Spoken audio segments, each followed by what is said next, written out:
Okay, so we are going to start with conductive immunity. So this is the transmitter. It's going to be applied on the input cable, and we will check how stable it is.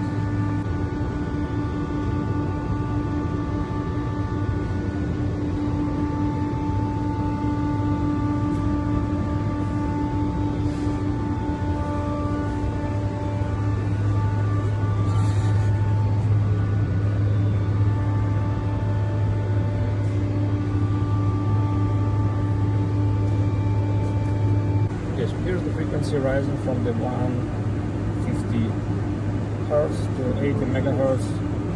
So far so good. So this one passed conductive immunity well without any issues. There is no false GFCI.